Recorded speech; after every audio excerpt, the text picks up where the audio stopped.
Hey friends, I'm John Laspina, your carnivore teacher. This is a new mini-series. It was from a request from one of my viewers, so here you go. And it is on saturated fats that you can use and cook with, because I often talk about using butter and beef tallow and bacon fat and chicken schmaltz and duck fat to cook with and to use. And so let's take one episode and talk about each one and break each one down. By the way, I stopped coloring my beard so that if you're wondering what the heck happened to me, I decided as I'm approaching 60, I probably should not color my beard, especially with these chemicals. So this is the way I really look, my natural color. I'm a hairy guy all over, just not on top of my head. Wonderful testosterone. Feeling great. Anyway, the first one today is beef tallow. Beef tallow, the composition, its saturated fat is 50 to 55% saturated, mainly palmitic acid and stearic acid. Monounsaturated fat is 40 to 45%, mostly oleic acid, some fat found in olive oil.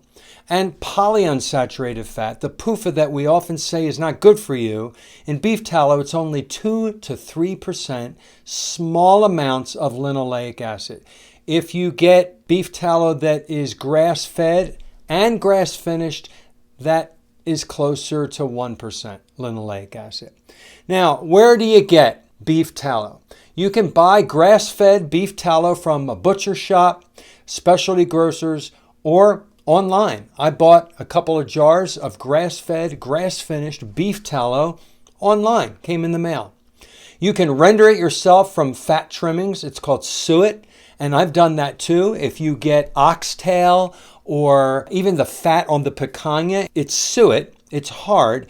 But if you I put it in a crock pot and you cook it down and it liquefies at a very hot temperature and then you cool it, that is your own healthy beef tallow. The fat that comes off the hamburger meat when the hamburger cools down, that leftover fat is beef tallow. It's very healthy to use, to eat with, to cook with, to add to things. And some traditional or gourmet restaurants use tallow for frying, but you have to ask about their cooking oils. Whenever I go into a restaurant and I'm usually ordering a steak or a hamburger, that's about it, I will tell them I must have my food not cooked in vegetable oil, because they don't know the phrase seed oil. You have to speak their language. And then I give examples. It cannot have soybean oil or canola oil or margarine or Crisco or any of those plant fats. I must have real hard dairy butter, not a blend, but real butter, the old-fashioned kind. You have to talk their language.